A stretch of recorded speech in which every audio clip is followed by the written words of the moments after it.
Hello and welcome to Focus on Liberia. Anthony is here hosting here another edition of our program here. And as always, we are broadcasting from our headquarters in Atlanta, a special edition of our program, Focus on Liberia Spotlight.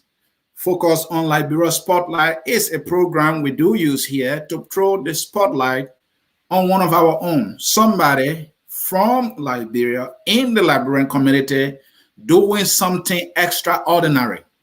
In today's edition, we have a special guest comfortably seated. He is Reverend Torli Krua. He is an activist for rights, and he is here for us to talk about a very, very special topic, which is privileges and rights Liberians have been denied up to today, from the founding of the country, the Republic of Liberia. At this time, I will welcome Reverend Krua. It's always good to have you. Welcome. Thank you. Thank you very much.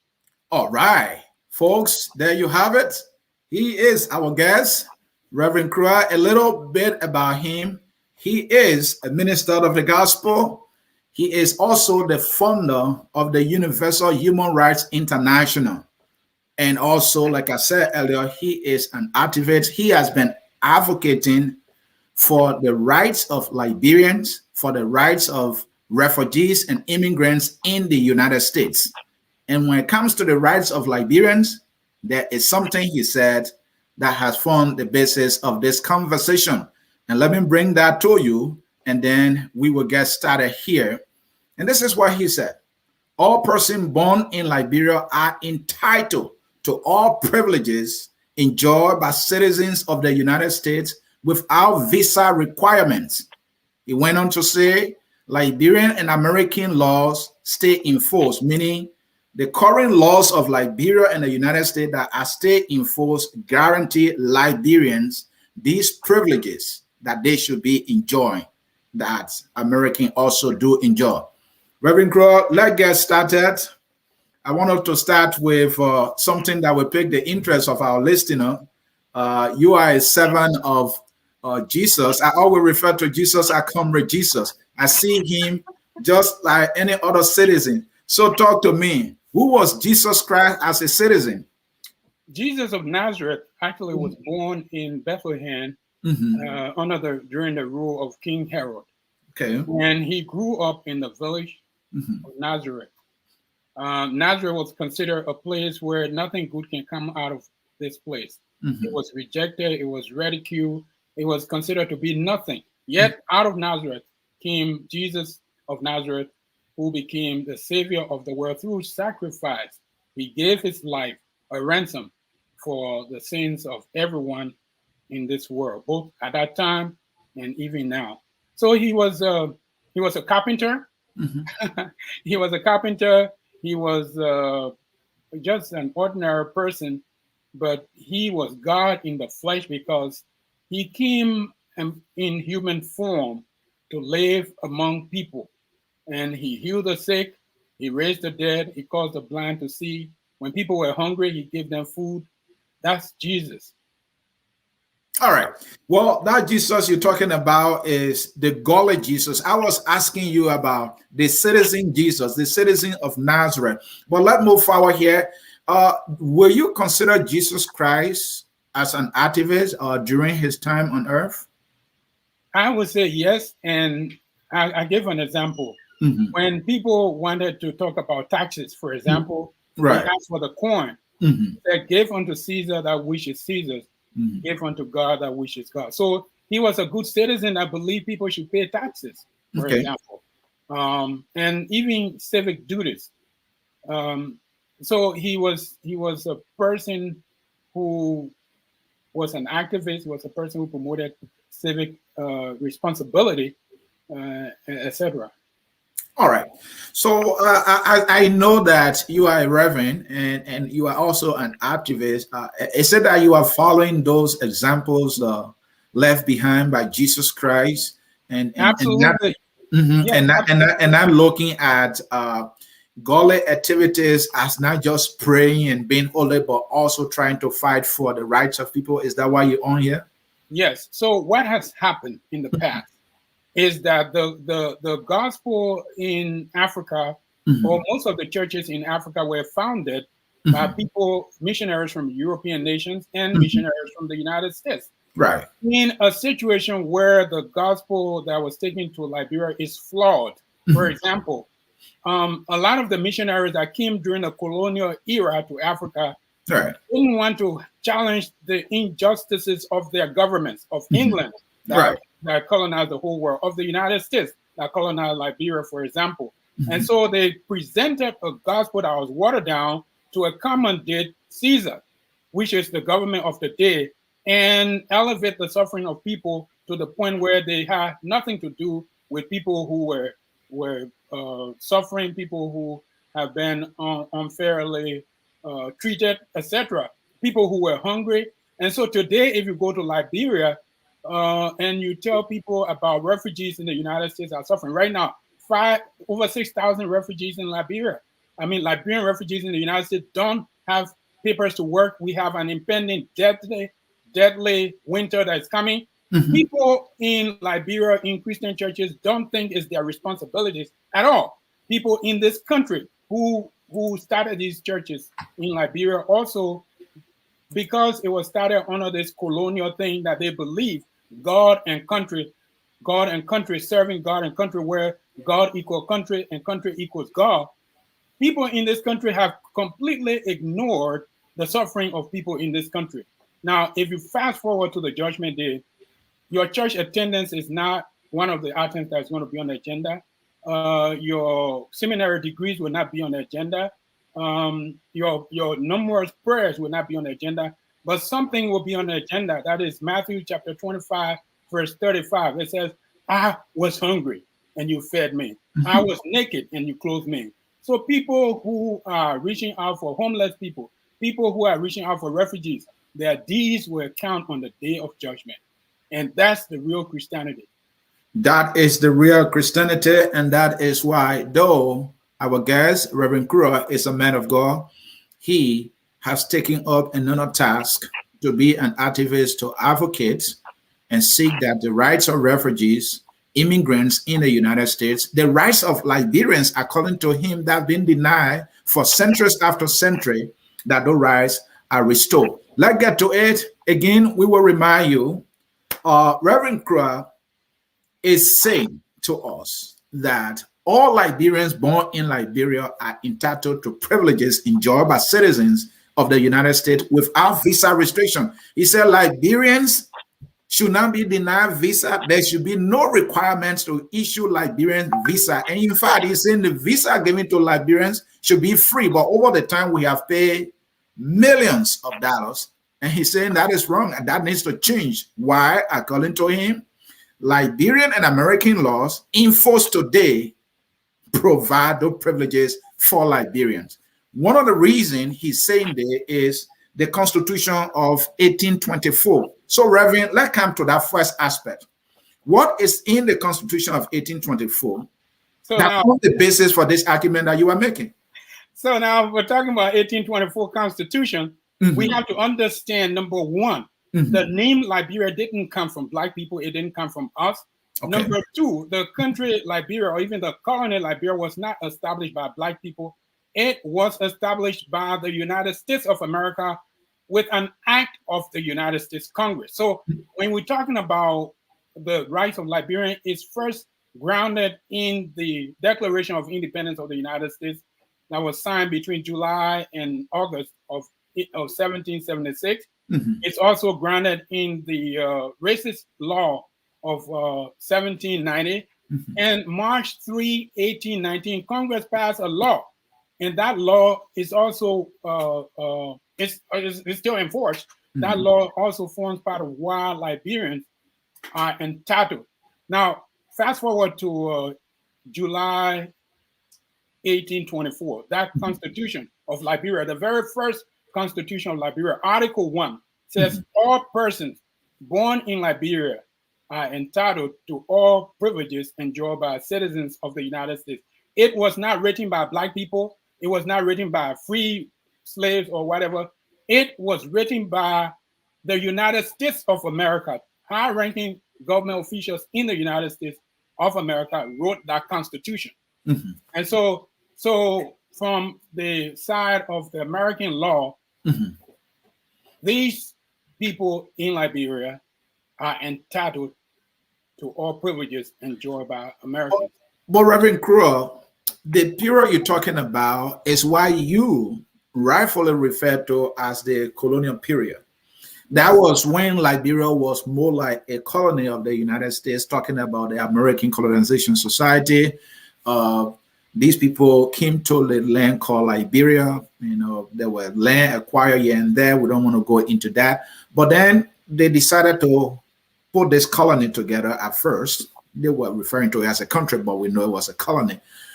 So there was this law, this constitution, and Liberia was a colony at the time.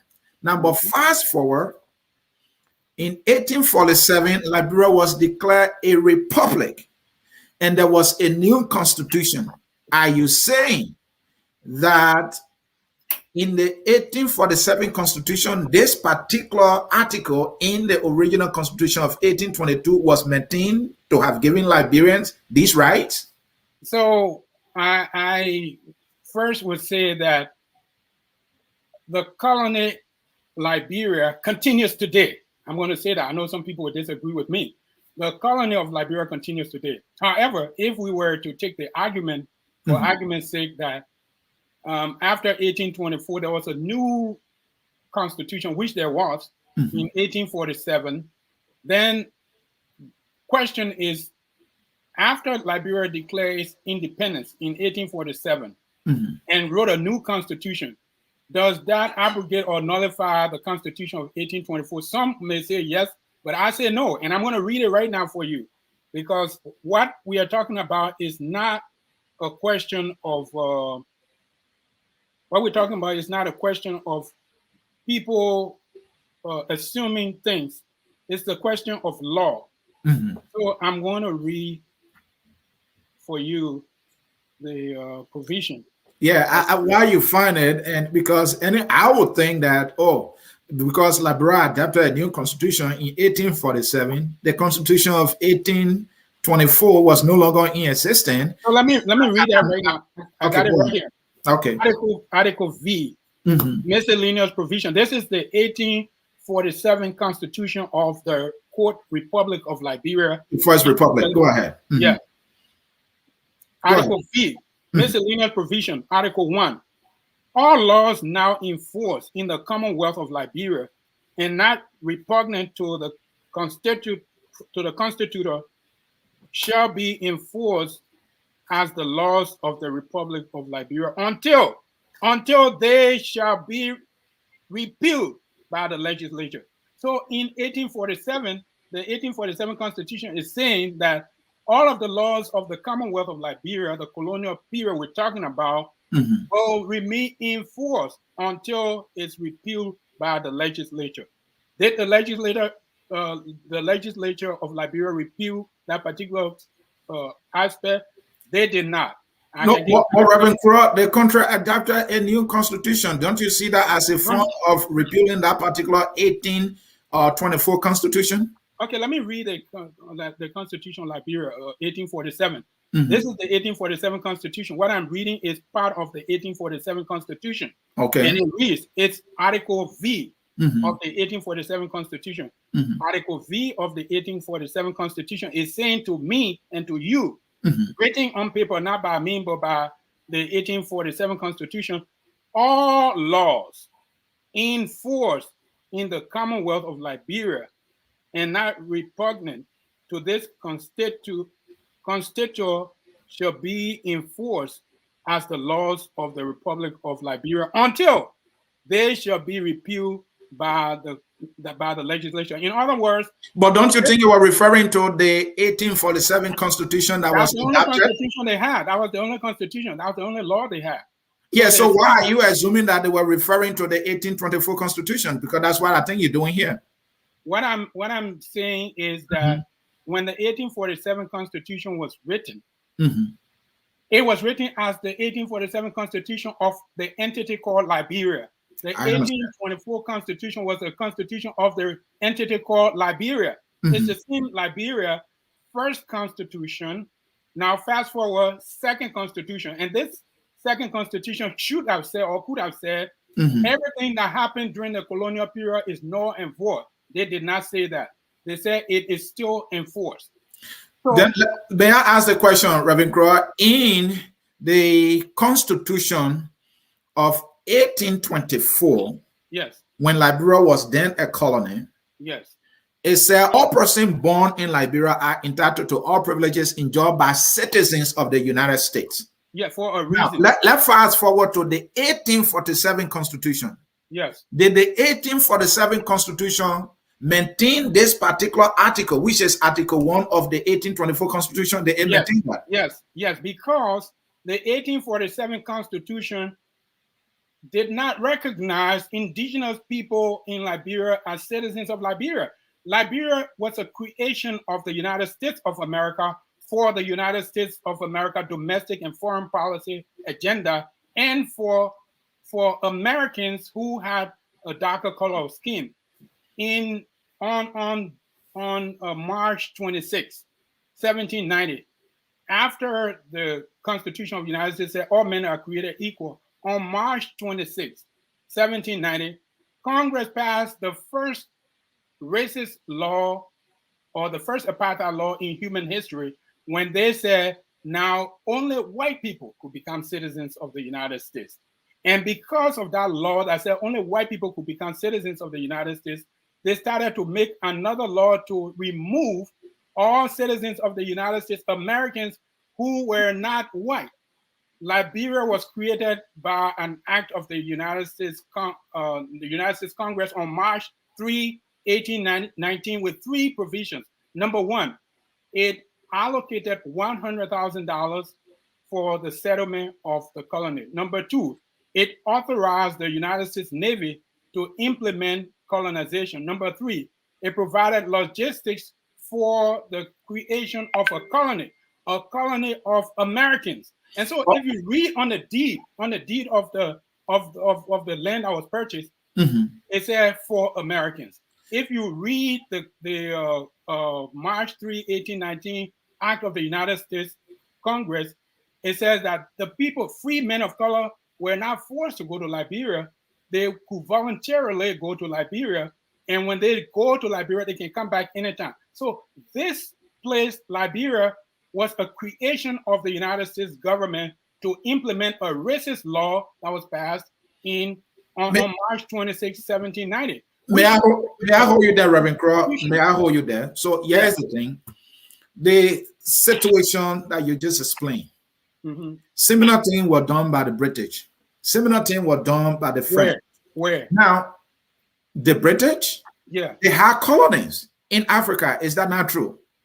Didn't the French have colonies in Africa? Is that not true? Yes. Are you saying, and then you can correct me here, that because they did similar thing, the British and the French did similar thing in Africa to other African countries, those African countries or their citizens were then, or are they still, or citizens of France or the Great Britain? So it's going to be their case is different. It's going to be up to those citizens to make their own case. I am not making a case for any other place. What I have to tell you is, number 1, the law of March 3, 1819 was illegal. The law of March 26, 1790 was also illegal, because in the United States, there was a constitution that says all men are created equal.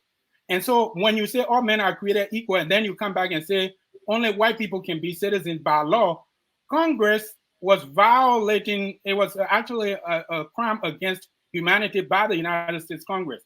And so, has that been repealed now? Okay, so that's part of the reason why I'm in court right now, because the United States Congress that unleashed racism, officially sanctioned racism, has never taken any action to mitigate the harm that they unleashed against Americans in this country. And it's affecting me now as an American. And when you say Americans, you are including Liberians here. Am I getting that right?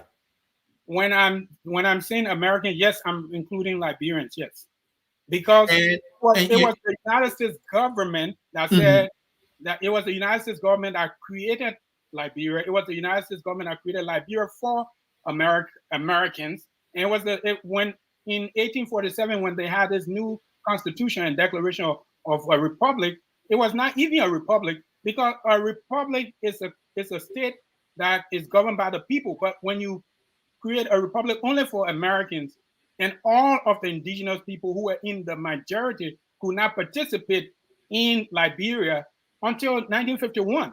So, Reverend Krua, yes. You also said that current laws enforced right now, both in Liberia and the United States, guarantee this argument that Liberians are Americans. Yes. So let's come to the Constitution of the United States that you talk about.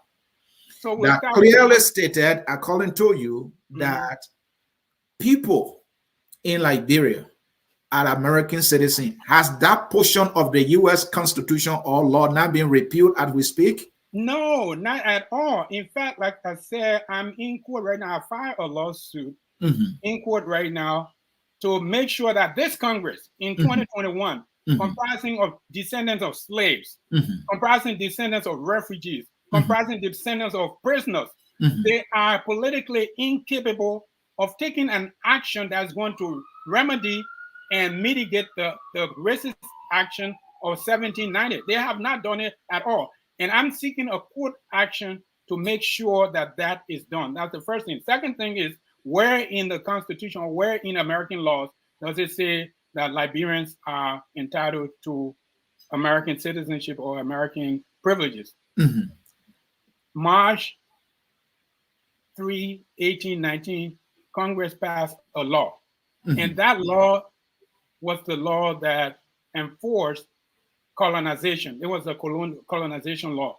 That law, like I said, it gave it authorized the United States Navy to go and set up a colony.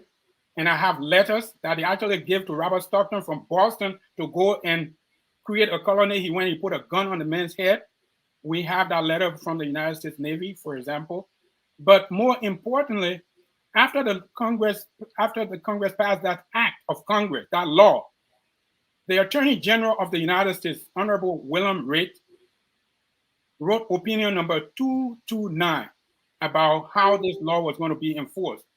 Number one, he said that you cannot use the money to buy land. The $100,000, you cannot use it to buy land.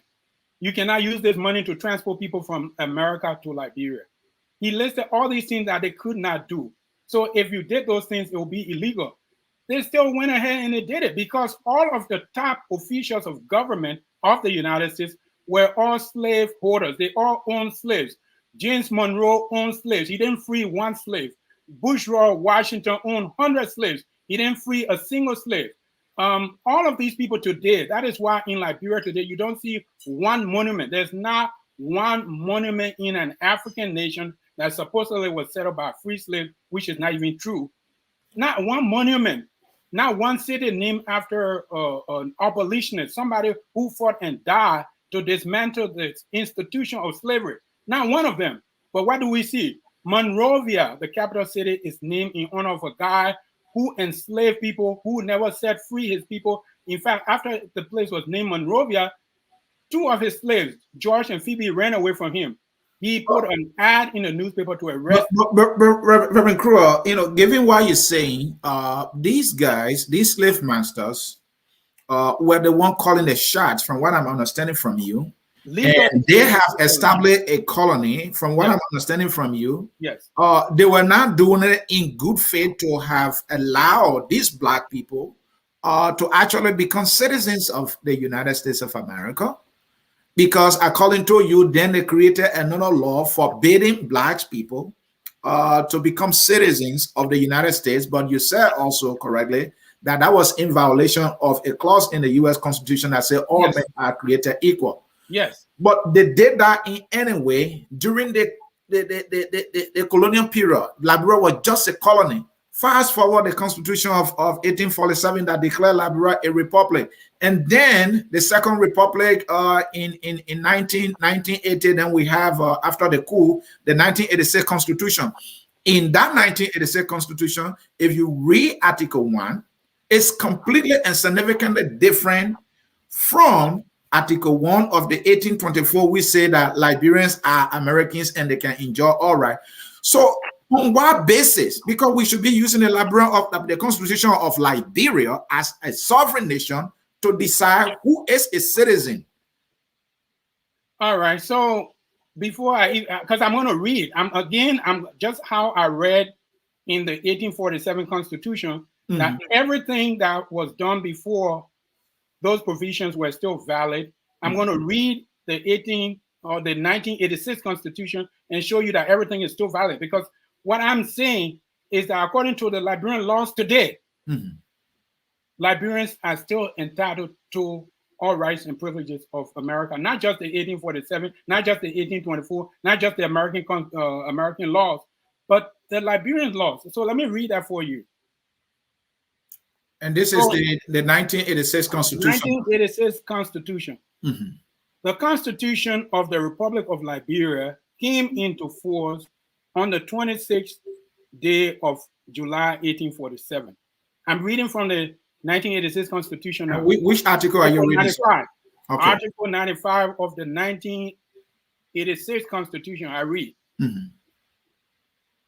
The Constitution of the Republic of Liberia, which came into force on the 26th day of July 1847, and which was suspended on the 12th day of April 1980, is hereby abrogated, period. Notwithstanding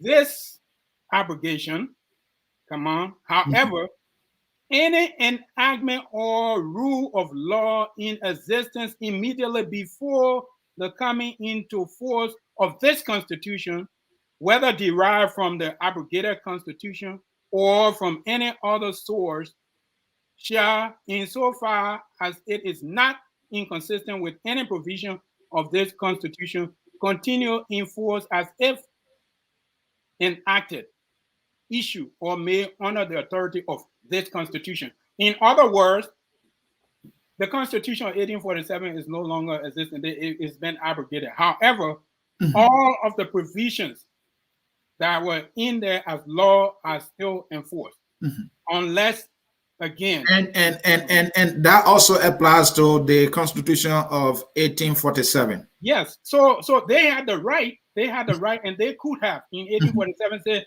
we are done with everything that happened before 1847. The first Constitution is dead. They could have said that. These people could have also said that. In fact, they started with, but then they said, notwithstanding all of the law. So what I'm saying is today, 2021, today. But don't you think they are contradicting themselves there? Let me land. Go ahead.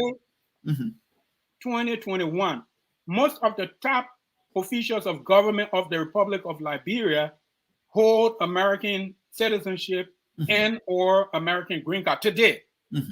They hold that and they use that, okay? Just recently on Freedom Day, which is the 22nd of September, when we were filing a lawsuit to make sure we have equal rights for all Liberians, the Justice Minister of Liberia, Honorable Musa Dean, wrote a letter to the Foreign Minister of Liberia, instructing him that the Supreme Court has made a decision. And we'll come to that, Reverend Krua. So, land with your point you were making earlier. We'll come to that aspect. Go ahead.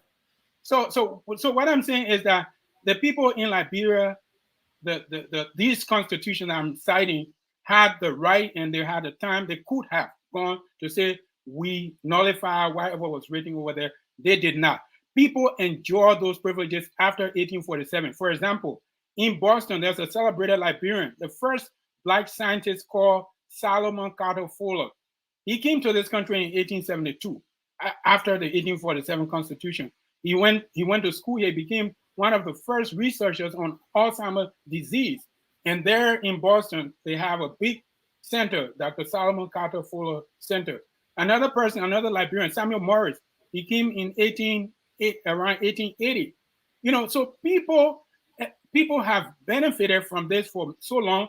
And as I speak to you right now, the top opposition politician in Liberia is benefiting from it. The top ruling party politician is benefiting from it. The only people who are not benefiting are the ordinary Liberians who the United States Embassy is imposing.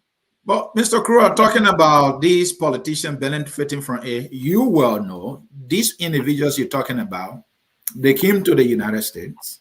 They didn't get free visa. They pay for their visa. Those who have citizenship, they pay for that citizenship as well. So it's not in the case where they were given these rights, that they enjoy. They pay for it, right? I'm not saying that they were given the right. I'm saying they are enjoying the rights now. And the information I'm giving you is not something that I knew when I went to school. These were information I discovered through research. And I know now that these rights belong to Liberians. Forget about the Liberian official. Today, 22 million people from 40 countries come here without a visa. Liberians built this country. Liberians built this country. Their tears, their sweat built this country. And they were removed illegally. And other people are benefiting. I'm saying it's time for Liberians to benefit from the same things that other countries are benefiting from. the same thing that politicians are benefiting from, the same thing that even Americans are benefiting from. All right. For other Liberians to benefit from the same thing. Thank you, Reverend Krua. Folks in cyberspace, you are watching Focus on Liberia. This is our program. Focus on Liberia Spotlight is a program we use to throw the spotlight on one of our own, somebody from Liberia in the Liberian community doing something extraordinary. Today, our guest is rights activist Reverend Torli Krua, who has been advocating for the rights of immigrants and refugees in the United States, and has also been advocating that Liberians are Americans and they deserve all privileges and rights enjoyed by Americans. And he's basing his argument on the constitutions of America and Liberia and other laws. Well, we will take a short break. When we come back, we will be talking about all of the rights that Liberians should be enjoying that Americans have, or the privileges Liberians should be enjoying that they are not enjoying. We will talk about that. But before we take that break, I need to show you this. Reverend Krua also, in his work, was recognized by the city of Boston in Massachusetts, where he lived, based on his advocacy for refugees and immigrants. And there was a day that was named in his honor. All right, so let me read that for you. The city of Boston, in City Council, Boston City Councilor Charles C. Yancey. It said, whereas the Universal Human Rights International is a non-profit organization, whereas UHRI has assisted over 1,500 Sub-Saharan African refugees and immigrants, whereas successful projects include the International Economic Justice Project, and so on and so forth. And they came to say, resolve that the Boston City Council in meeting example congratulates Reverend Krua for improving fairness in application of U.S. immigration policy, improving U.S. immigration policies toward Africa, and improving the quality of life for refugees living in the United States. And be it further resolved that the city of Boston Council in meeting example proclaims Sunday, May 10th, 2015 as Torli Krua's Day in the city of Boston. So his advocacy has won him a day that is being recognized by the city of Boston. We will take a break. Again, when we come back, we will be talking about the rights Liberians should be enjoying as American citizens do. We'll be right back. At Focus on Liberia, we discuss everything Liberia, from education to politics, arts and culture, entertainment, agriculture, history, religion, family, and technology. Focus on Liberia uncovers and showcases the best of Liberia and shows the world the truth about Liberia. We educate, elevate, and promote all things Liberia. We conduct interviews, panel discussions, debates, and more. Tune in to Focus on Liberia on Facebook and YouTube and be a part of the stories that make up the news. This is Focus on Liberia, and I am Dennis Jah.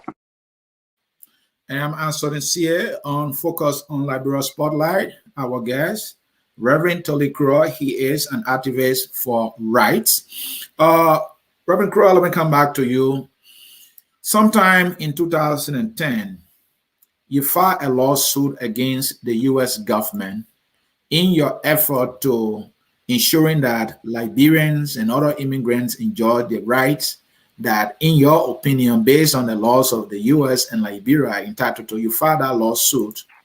But then there was a decision, and it didn't go your way. So let me talk to you. So here is the ruling here. The court order, in accordance with the foregoing, defendant's motion to dismiss docket number 6 is allowed, and plaintiff motion to amend docket 10 is denied as moot. The word moot there, let me bring it here to our audience so we can all look at it, and then you can come in and answer that question. This is it. anything subject to debate, dispute, or uncertainty. So talk to us. What were you trying to accomplish with the lawsuit? And why are they telling us that, your motion was denied and there's so much argument, there's so much uncertainty there? Talk to us about that. So democracy is not really what governments do. Mm-hmm. Democracy is what the people do.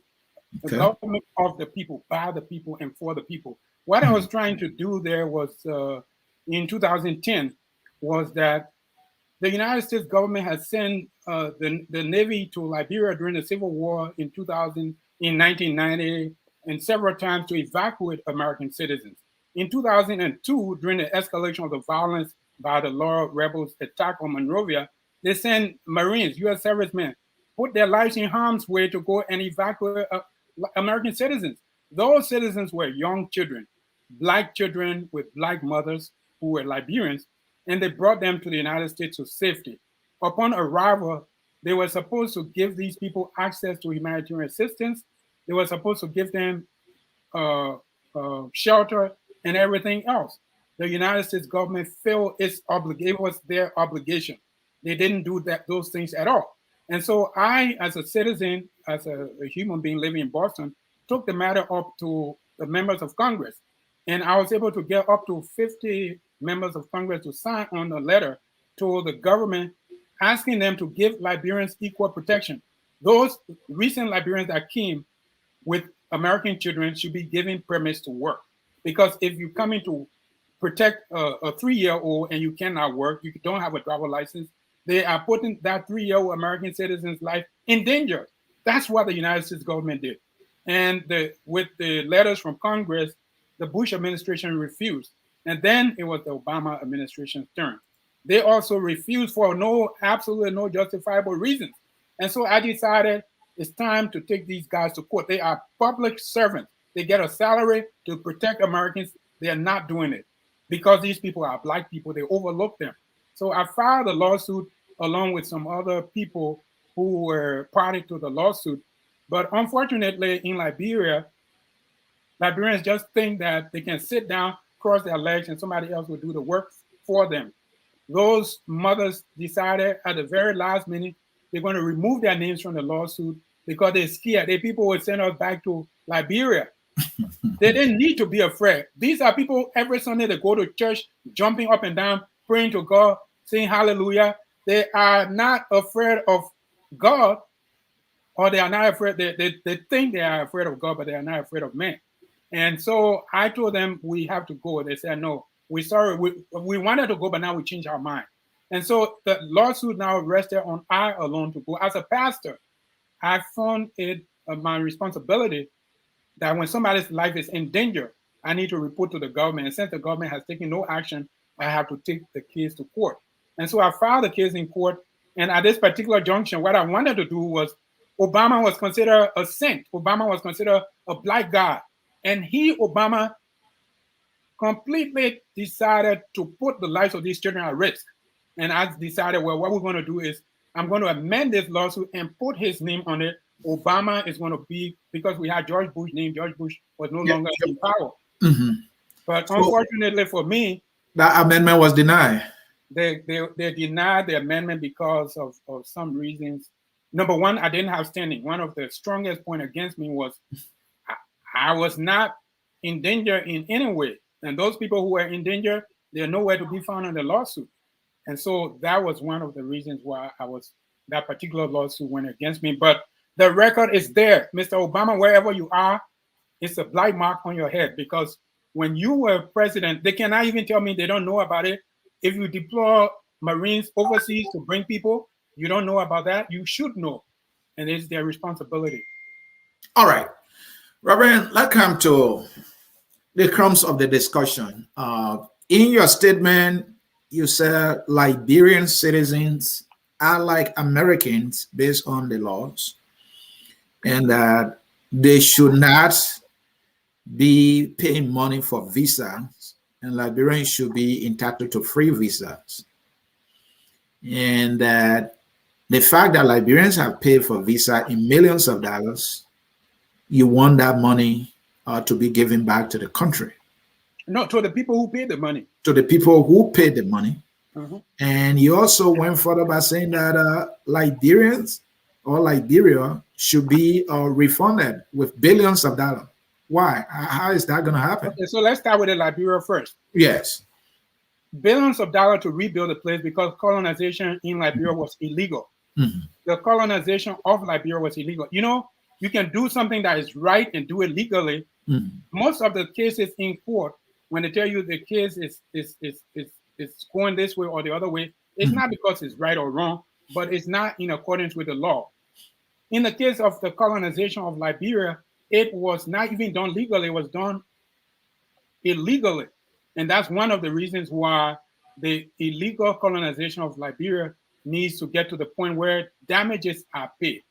Number two, in addition to the illegality of Liberia, which was substantiated by the Attorney General of the United States when he said you couldn't do this, you couldn't do that, you couldn't do the other things, you couldn't buy land with the money, you know, and they did all of that stuff. That was one.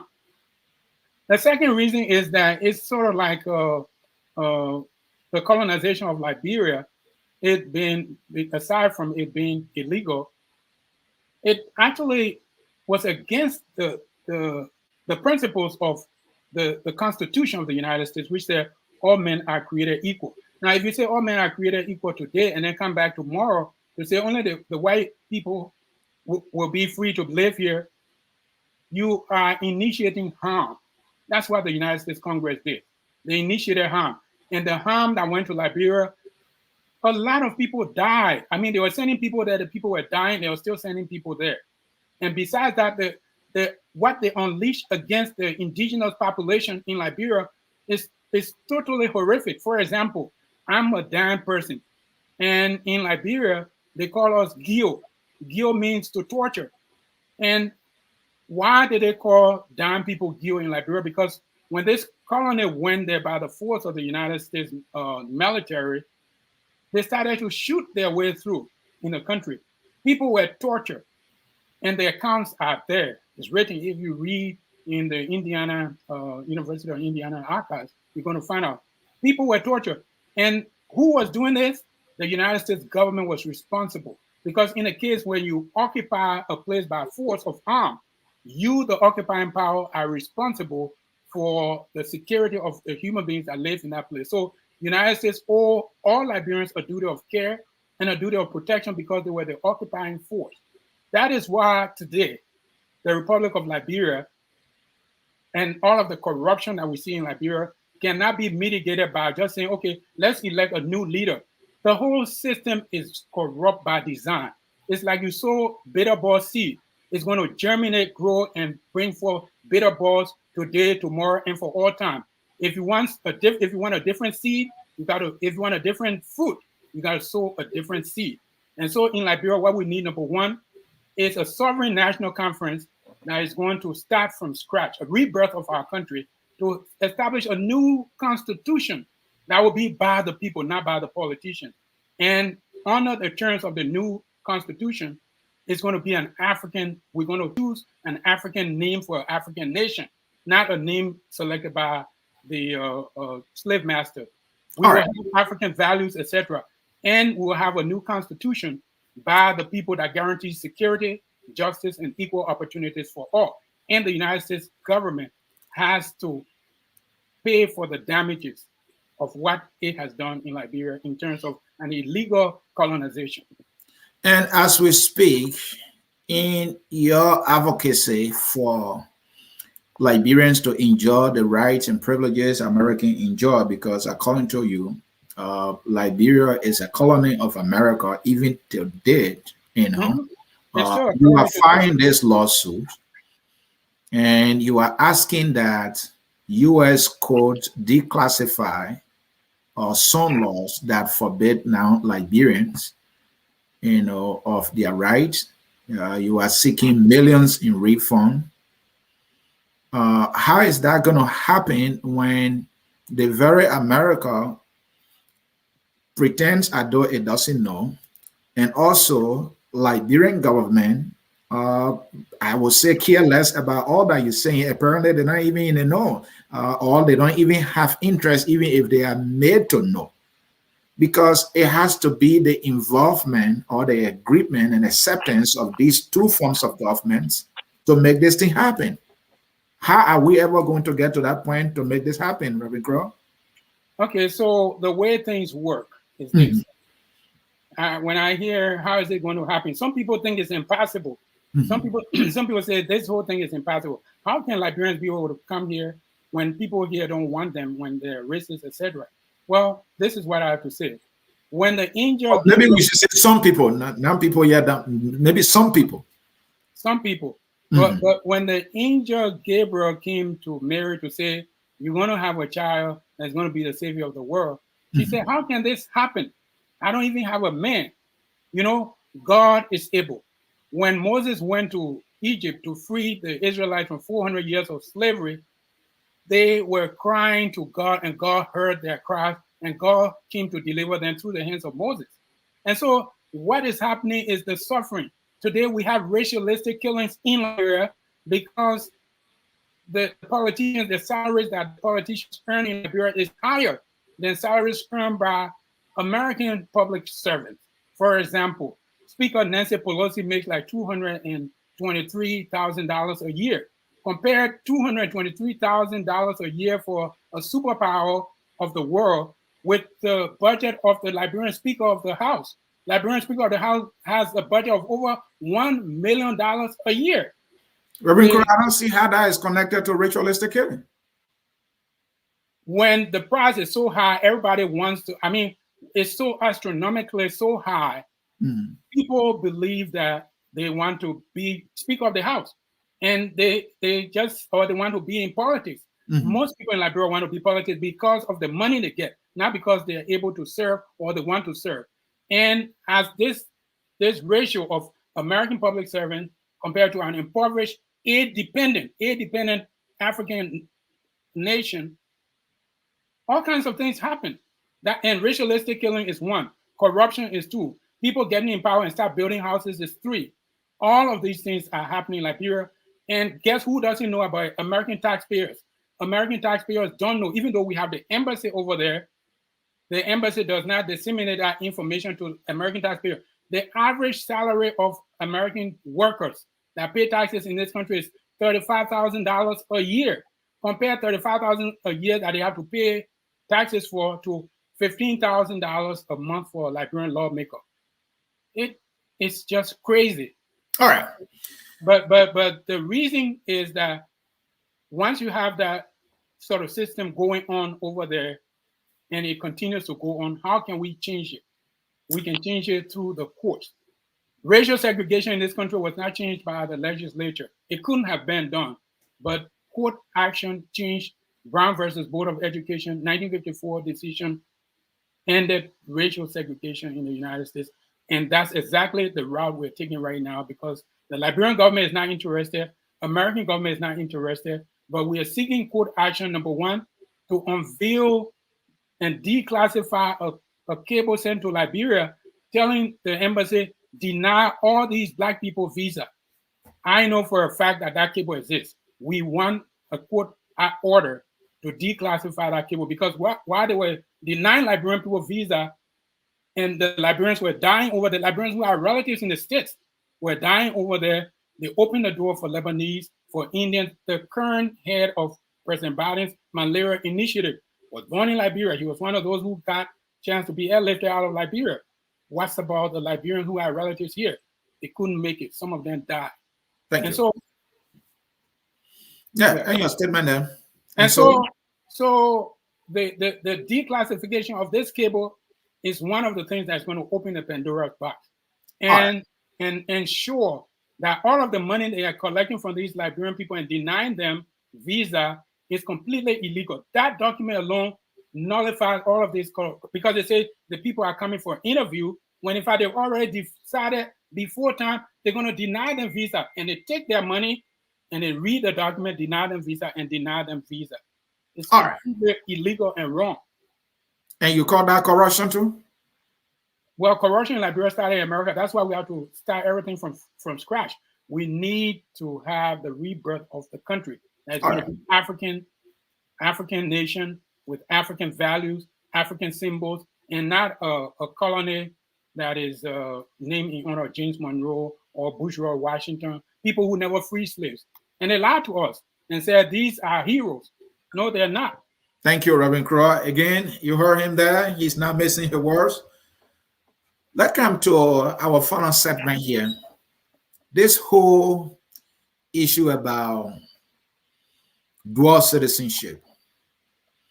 And of recent, there was a Supreme Court opinion or ruling, and that ruling clearly said a Liberian will remain a Liberian until that person is given a due process that establishes that that person is no longer a Liberian. And based on that ruling or opinion, the Minister of Justice has issued a directive to the Minister of Foreign Affairs that, hey, issue all natural-born Liberians visa, whether or not they have obtained citizenship of any other country, in as much as it has not been proven through a due process that they are not Liberian, issue them visa. Some time ago, we had you here focus on Liberia. You said the whole thing is just a waste of time. And the Supreme Court opinion more like confirmed what you said. So my question to you is, Liberians are still Liberians and will remain Liberians. Is that what I'm hearing from you? Oh, yes. And so the Supreme Court issued a ruling, and that ruling stands as law in the country. Mm-hmm. But it benefits Liberian diaspora. Mm-hmm. What's about the Liberians that are in Liberia? This country has been inherited by a lot of immigration from Nigeria, from Sierra Leone, from Jamaica, from all over, from the United States, mm-hmm. into Liberia. But those people who come keep their citizenship from wherever they came from, but the indigenous people bear the brunt because they have access to absolutely no opportunities at all. And so if the justice minister is saying, well, grant the Liberians these rights, as I said last time, there was no need to debate dual citizenship because the Supreme Court has spoken. Then what we need to do now is, what's about those in Liberia? What's about those who are in West Point? They too have the right to enjoy the privileges of America because we still have this colony of the United States in Liberia, and the laws of Liberia still enforced. We can stand on those laws and make sure that for education, for employment, for business, Liberians can come to this country without visa requirement, just how it is done for people in Puerto Rico, in Guam, and Samoa, etc. But with those people, it's a different case. With our situation, it's a special case because it's rooted in American laws and in Liberian laws that are still enforced.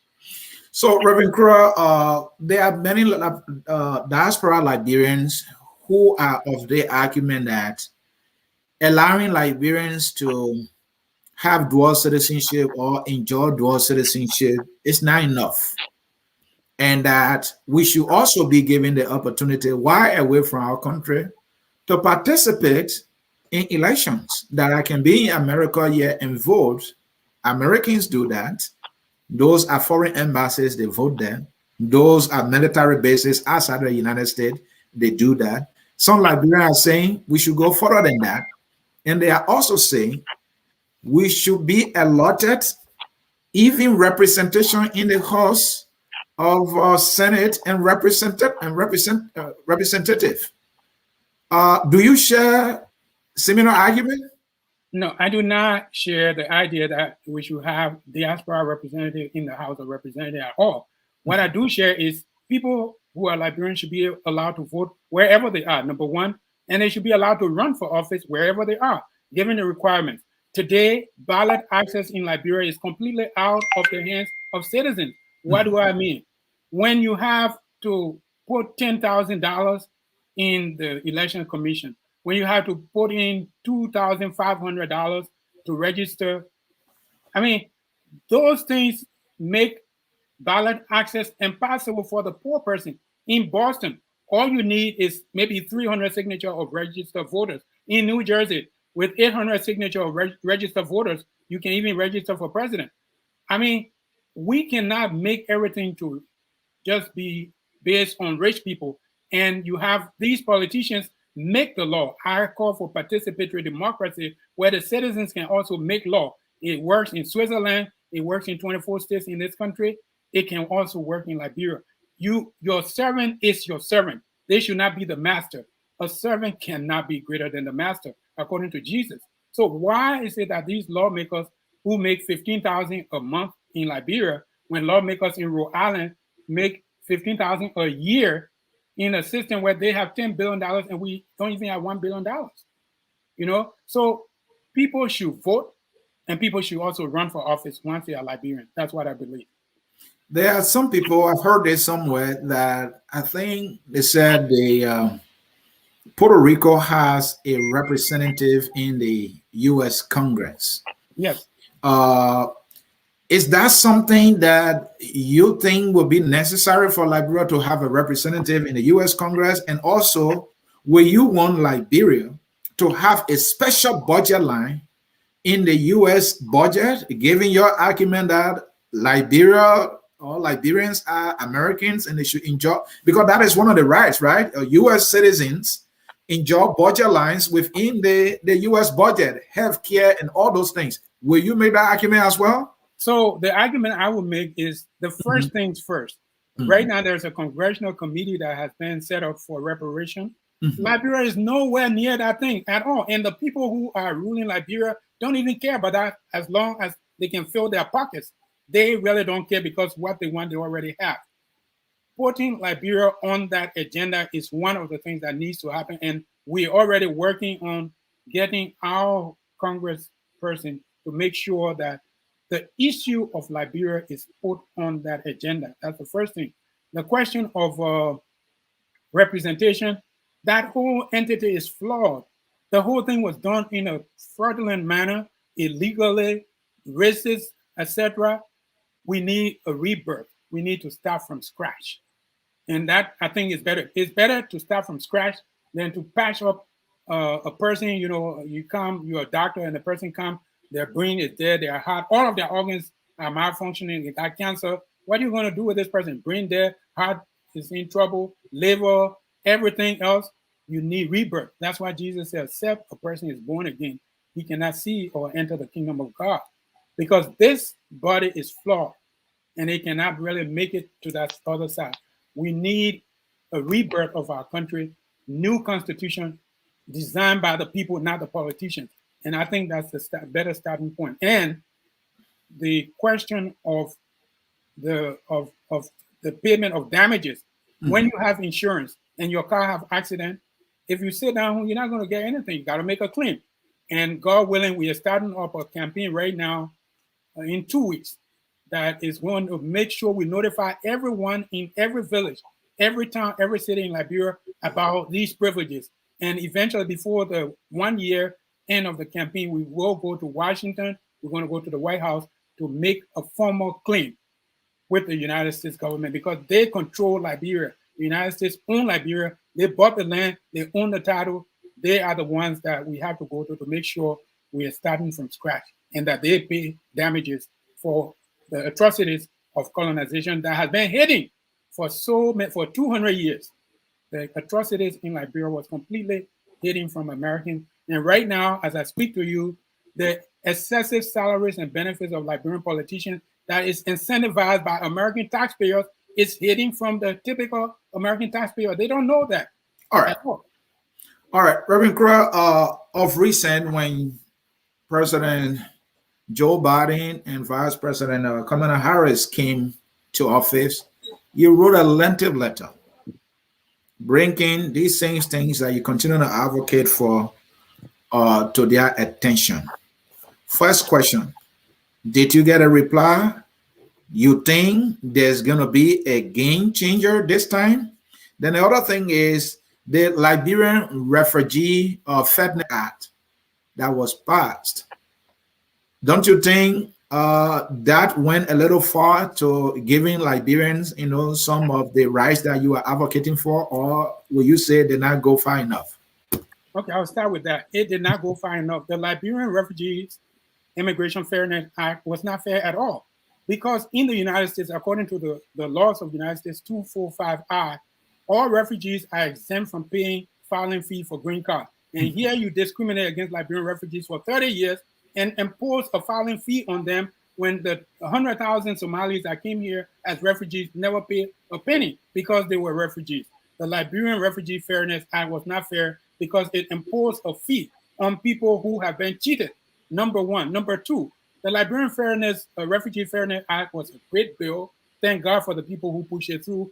But it was not fair at all because it excluded a whole bunch of people. I know I have a list myself, and there are over 6,000 Liberians now in this country that don't have permits to work for no justifiable reason. The war in Liberia was plotted in the United States, was financed in the United States by people who carry American passport and American green card, and yet those people are free to move about in the United States. They're getting prices up and down. They're part of the government, previous government, current government. But the refugees that don't have permits to work are going to perish this winter. They are perishing with the pandemic. It's completely wrong. That aside, the question of the letter that I wrote to President Biden. So I did a little bit of study in civic leadership here in Boston.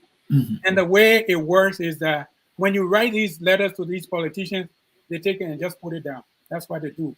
Very few politicians will actually respond to those letters, especially if it's something that is going to cost money. But you don't stop with a letter to the politician. Sometimes you have to walk to their place and make yourself known. And you don't stop with walking to the place. Sometimes, it's a progression. The Bible says, you have not because you ask not, ask and it shall be given unto you. It doesn't stop there. It says, seek and you shall find. It doesn't stop there. You got to go and knock and the door shall be open. And with me, I write, I walk, and I sue. That's what I do. And once it gets in court, they are forced to respond to the lawsuit, especially when you are talking about significant things like the issues that we're talking about, the people dying in Liberia and people dying right here of the winter weather that's coming up. For what? Because they're not going to give them permits to work when they're going to work for the United States of America. It's completely wrong. And one of the things that is missing is the religious charities. We have big religious charity in this country. All of them are corrupt to the core. They do good work, but they are corrupt to the core because they are not representative of the people they represent. For example, pick up the top 5 refugee resettlement organizations. Who's heading it? Not a refugee, not somebody who understands what it is to be displaced from a country. Who are on the board? Not refugees at all. And when you have these organizations, these religious charities and these refugee resettlement charities working in a space where they don't have the people they represent to have a place on the table, all you have is something that has been calling out the white savior industrial complex. On the front page of their website, they have a colored person, a black person, a child, and then they have a donate button. But when you go to the back page where the board of directors are, it's all white people that don't know anything about what it means to be hungry. They don't know anything about what it means to be kicked out of your country. That is complete corruption. And that's one of the things that we're trying to see how we can straighten out in this country, that we have a law that is going to require that the government that gives these people tax exemption or subsidy is also going to require diversity on the board, diversity in senior leadership. When we do that, then we'll see some significant changes. Wow. Reverend Krua, we can't thank you enough for always honoring our invitation here, to talk about the issues that matter to not only Liberians, but immigrants here in the United States. We will read some comments, we'll give you a response, and then we will call it a day. Let us read some comments here quickly. We have a lot of them. Let's hear from Logan. He was a good, righteous rebel against evil. I mean, maybe that's what when we're talking about Comrade Jesus Christ. I learned those verses in the England Church and the Mid Baptist Church. You are dead right, Reverend, the person wrote. Let's hear from Ablamo, and it was written in America. That was when we were talking about the Constitution of 1824. Jerome gave me an interesting topic. I would like to know how the U.S. Supreme Court see this. The U.S. Supreme Court, this thing has to be taken to them. Like you have from Gial, Liberia was a colony, colonized by whom? That person might be making some argument. If it was a colony, it needed to be colonized by somebody. But there was an institution called the American Colonization Society. That has to be from America. Looking at that name, Joseph, right? Thank you, my brother, for that argument in the court of law in the United States of America.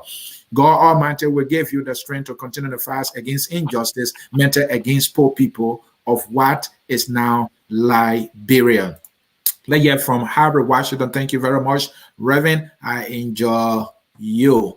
Let's hear from Thomas Brooks. Reverend might have a good point. If Liberia was funded by America to dump free slaves, then Liberia should be America's territory and Liberians should be Americans. And that is the argument he's making. He said we are, but then we are not enjoying the rights thereof. And that is his argument. Thomas Brooks, again, another point. This is why in the Liberian Constitution, all persons of Negro descent or black color are automatically Liberian citizens. And you know, Reverend, if you come to think about it, in Liberia Constitution, the Liberian people or the people that drafted the Constitution, this similar thing the Americans did, right? They say, well, this is a black republic. If you are not of Negro descent, you can be. Then at some point in the USA, well, if you are black, you can be an American citizen. You have to be white. That's an interesting element there. But let me continue with the comments and I'll allow you to respond. Here from Joseph Paul. It is written in the human nature for a generation to always produce heroes for their society. In this case, maybe he's seeing you as the hero. Eugene Hammer, American Colonization Society, an NGO based in the United States and not the American government. Somebody is saying, well, you cannot say that was the American government, was just an NGO. Logging again. Why are Liberians lawyer and advocate not joining this dear brother to fight this good fight for Liberia? Maybe Logan, let's start with you. Join the fight. Reverend Krua, we have his contact. Reach out to us here at Focus on Liberia. We will share that contact with you and you join for us and you guys can recruit lawyers. Let's hear from Jusu Dukle. Liberia was not a colony, but it was colonized by the organization ACSS that was birthed from the United States. Let's hear from Elizabeth. Yeah, good evening, Mr. C. I'm watching and listening from Paris, France. I might bounce on you in Paris, Elizabeth. Eugene, again, that is not true. The society was funded by Robert Finley in 1817. That person is also making the case. They are busy here, Reverend Krua. Let's hear from Steve Watson here. Liberian government is paying Liberian government is paying someone about $20,000 to talk for the country. Why can those people join the Reverend this Reverend Torli Krua to do this fight for this cause? I believe the person is trying to say. Yeah, Reverend, I mean, talking about that, I think you know, what's the gentleman name? Buhari Salas, who has been contracted by the Liberian government, and we understand he has given him far more than about $200,000 to talk for Liberia. These are the issues this person is saying they should be talking about. The comments. Your response. I'll start with the American Colonization Society. Look, when people say the American Colonization Society was an ordinary NGO that created a colony in Africa, they have to go and read. They got to go learn their ABC and read. What was the American Colonization Society? Where was it organized? When was it incorporated? American Colonization Society was first incorporated. It was founded. It's like a group of people coming together and say, let's found something in 1816 or 17, but it doesn't make it a legal entity.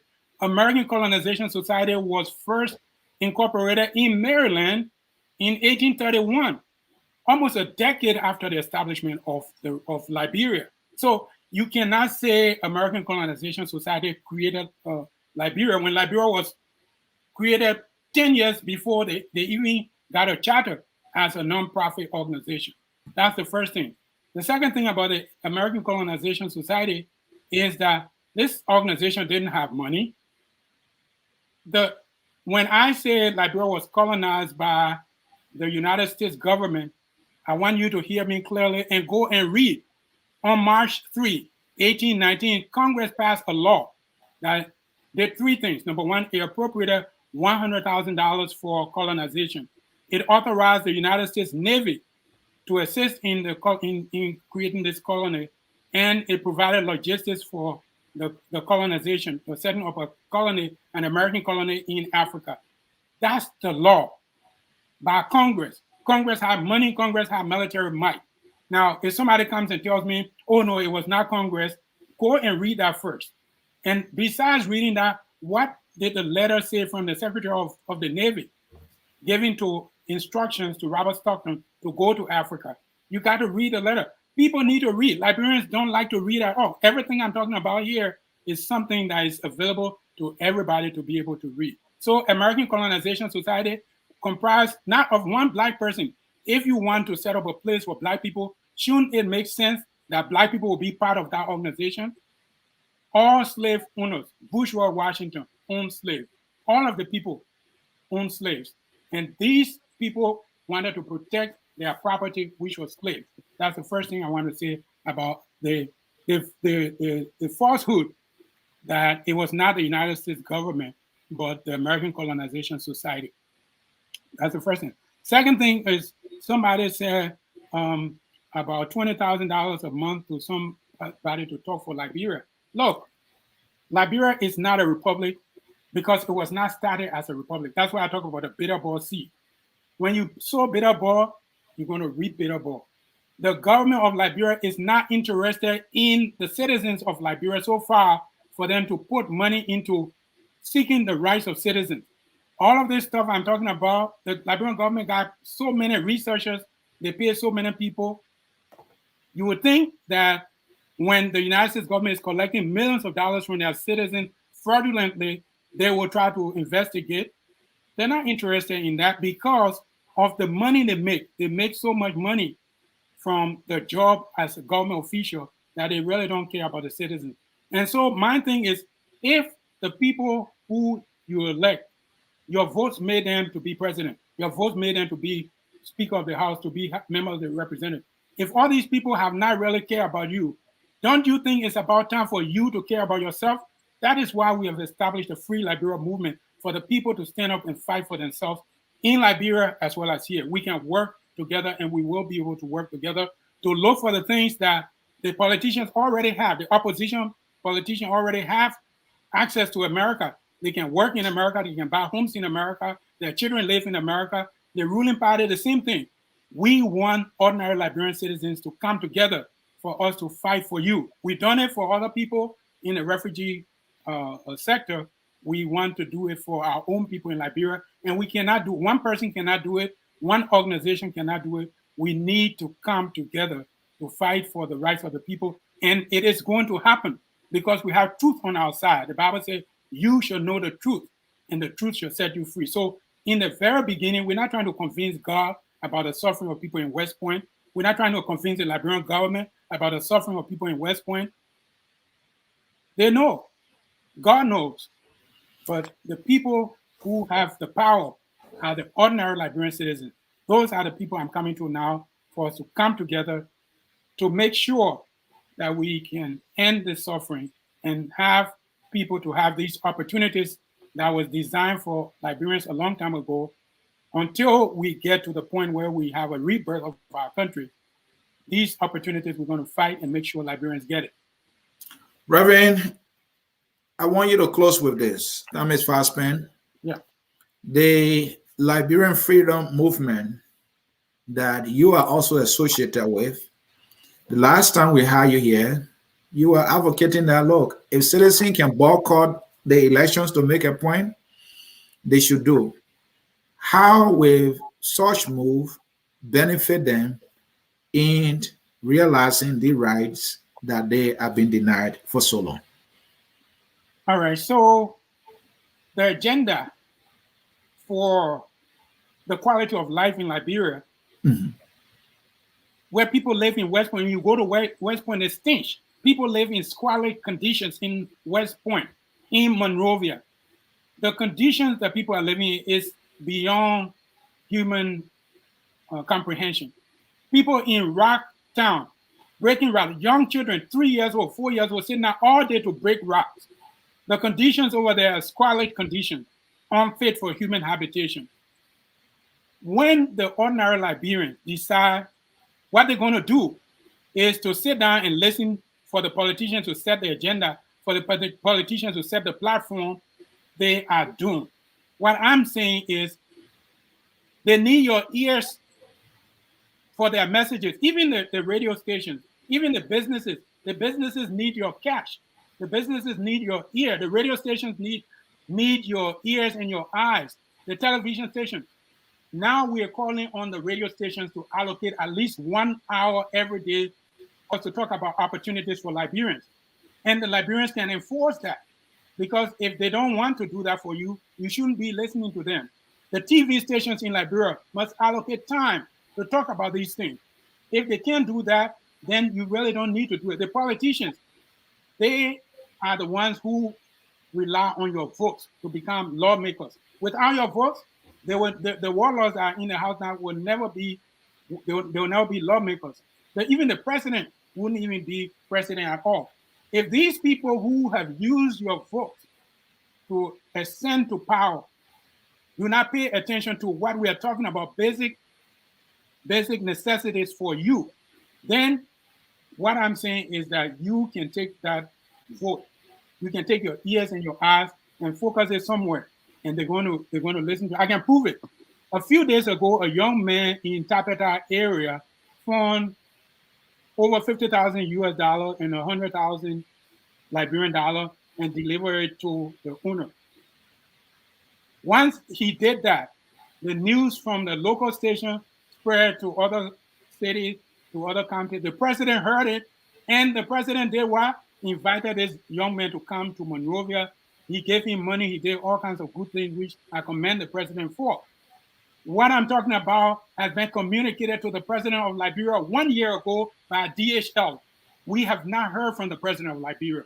What I'm talking about has been communicated to the Speaker of the House and the President of the Senate of Liberia 1 year ago, hand delivered. We have not heard from these people. And so at this point, I'm not going to the president anymore. I'm not going to the Speaker or these government officials. I'm going to the people whose votes make these people who they are, whose taxes pay their bills. But Reverend, may I interrupt you a little bit? You said earlier, you have to knock, you have to seek, and you have to walk. Yes. Have you done all those? Absolutely. I actually walked into it. This is crazy. I actually walked into Monrovia. I went to the U.S. Embassy compound to Ambassador McCarthy and gave him a package with the information I'm giving to you now. Mm-hmm. Ambassador McCarthy has it. I left from there and went to the foreign ministry. When I got there, they said, you got short trousers, you can't come in. I had to go back to Mount Bagley, wear long trousers, and come back the next day with long trousers and carry the information to the office of the current Minister of Foreign Affairs. But there is a culture in Liberia that politicians are the master.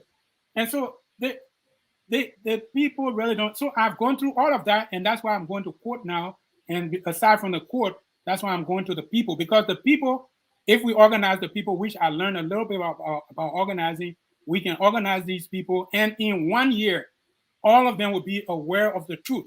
And once they know, guess what's going to happen? At that point, all the politicians, once they see everybody going in a certain direction, they will start coming, trying to cut the line to get in front, to get agenda in the place. But it is going to be too late. All right. Thank you, Reverend. Again, we can't say thank you enough. This is how we'll come to the broadcast, your closing statement, and then we'll call it there. Well, I want to thank God for life, for giving me the opportunity to survive the Civil War and to come to this country. I want to thank God for my family that give me the support for me to be able to do the stuff I do. Look, nobody can boast of tomorrow. We don't even know whether we're going to make it to this evening. or let alone tomorrow. I want to thank God for revealing to me some of these dark secrets that have been kept in the back rooms for 200 years. And now, as I move forward, I can't go by myself. I'm calling on everyone that's listening to join the Free Liberia movement, www.freeliberia.org. I want everyone to make a contribution for us to make these things in the vernacular, in their native languages, Fula, Mandingo, Dam, Bassa, for us to put these languages on the radio for the people to declare all persons born in Liberia or citizens of Liberia are entitled to all privileges enjoyed by Americans, as well as other countries that are not even Americans. I want for everyone in Liberia to know, and the way for them to know is radio. I'm starting up a ministry or a movement with the people of faith. I have a few imams, pastors of churches, which have been very hesitant, but we can come together and take this message and have the people who believe in this message to come together, and nothing, absolutely nothing will be able to stop it. God is not happy with the kind of condition people are living in Africa, in fear for their lives, in squalid conditions where people don't have enough food for the day. It has to change. And this is one way it's going to change. So I'm calling on everyone to please join me. Go to freeliberia.org, make a contribution, register your name, pass the message, and together in 1 year, 365 days, everyone in Liberia will know the truth. And the Bible says you should know the truth, and the truth shall set you free. Thank you very much for giving me the time. Thank you, Reverend. And folks, you hold it there. He said, you shall know the truth about your country. You shall know the truth about your leaders. You shall know the truth about the hidden things that are preventing you from enjoying the rights that you are entitled to. He is a Liberian. You are a Liberian. You have listened. He's like the messenger. He has given his message. The Bible said, and I quote, faith without work is dead. Yes. Are you one of those who are going to just rely on faith and not act by joining the movement, by making a contribution? Will you By the way, let me just tell you that 3 persons have made contribution. In San Nicolas, there's a young man who's a plumber. He made a $10 contribution in San Nicolas. Another person made a $1,000 Liberian contribution in San Nicolas. And in here in the United States, I have 2 persons that have made a contribution also. So 2 plus 2. I hope everybody can join so that we can make contributions. And the contribution goes towards finding time on the radio in Liberia for people to hear this in their own languages. I also want people to step up. If you speak an indigenous language in Liberia, contact me so that your voice is going to speak to your people. We are recruiting people. Right now, we have about 5 different languages, and we're waiting for you. Thank you. So, folks, that's it. As always, the songs that closes our broadcast says we are all Liberians, and Liberians we will remain. But Reverend Krua is saying, though you are a Liberian, but the rights that Americans enjoy, you are entitled to them based on the laws of the United States and the Republic of Liberia. Thank you and bye-bye. Enjoy the song, We Are All Liberians. We are Liberians.